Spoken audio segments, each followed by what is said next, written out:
कल संविधान पर चर्चा शुरू हुई सदन में तो खूब एक दूसरे पर गर्मा गर्म बहस हुई है, एक दूसरे पर खूब आरोप लगाए गए हैं।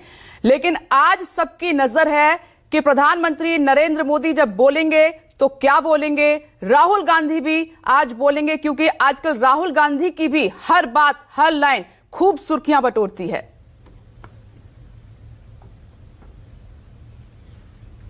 या देखिए, 2 दिन की चर्चा पहले से तय की गई है और आज चर्चा का दूसरा दिन है।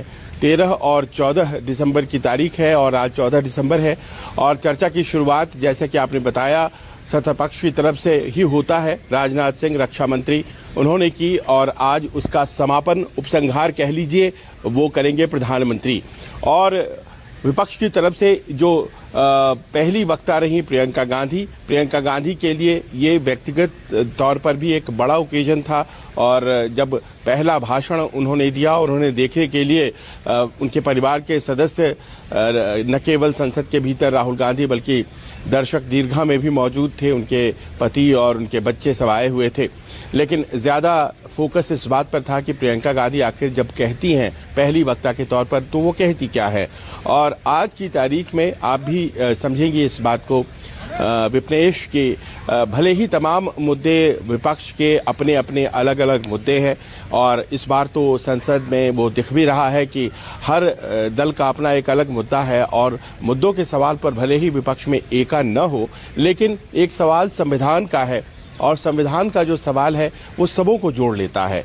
और शायद यही वजह है कि प्रियंका गांधी और उसके बाद अखिलेश यादव और तमाम दूसरे विपक्ष के वक्ताओं ने संविधान के इस सवाल को इस तरह से उठाया जिसमें कि न केवल संविधान की 75वीं वर्षगांठ को मनाने की बात थी, बल्कि इस बात पर जोर देने की थी कि 75वीं वर्षगांठ पर संविधान का हनन हो रहा है, संविधान को खत्म करने की कोशिश हो रही है।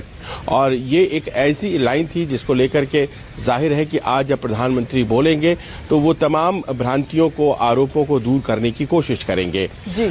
चाहे बात प्रियंका गांधी की हो या अखिलेश यादव की हो या तमाम दूसरे विपक्षी नेताओं की हो, उन्होंने संविधान के हनन के दायरे में वो तमाम सवालों को समेटा है जो सवाल आज की तारीख में सरकार से पूछे जाते हैं, पूछे जाने चाहिए। जैसे सबसे बड़ी बात यह है कि नौकरियों और रोजगार का सवाल, और विपक्ष का ये कहना है कि नौकरियां और रोजगार खत्म की जा रही हैं, लैटरल एंट्री को बढ़ावा दिया जा रहा है। प्रधानमंत्री से अपेक्षित होगा ये जवाब कि क्या ऐसा कुछ हो रहा है। उनका ये भी कहना है कि लैटरल एंट्री के जरिए जो एंट्रीज होती हैं उसमें कोशिश सरकार की ये होती है कि आरक्षण को लागू ही नहीं किया जाए। तो एक तरह से न केवल नौकरियां खत्म की जा रही हैं बल्कि लैटरल एंट्री के जरिए ये भी बताया जा रहा है कि आरक्षण भी जो है वो खत्म कर दिया जाएगा। इतना ही नहीं, सवाल नंबर 2 जो सबसे अहम है आज की तारीख में, वो है ईवीएम का सवाल, बैलेट का सवाल। इसको प्रमुखता से उठाया गया विपक्ष के द्वारा और आज प्रधानमंत्री को इस बात का जवाब देना पड़ेगा। अगर वो देते हैं तो ये बताना पड़ेगा कि आखिरकार ये जो बार बार सवाल किए जाते हैं विपक्ष के द्वारा, ये हार का नतीजा है, क्योंकि जीतते जहां पर हैं वहां ये सवाल नहीं उठता है। वायनाड के क्वेश्चन पर, वायनाड के नतीजों पर प्रियंका गांधी नहीं बोल रही थी, लेकिन बाकी दूसरी जगहों पर उन्होंने ईवीएम के सवाल को उठाया है। तो क्या प्रधानमंत्री इस पर भी रिस्पॉन्ड करेंगे?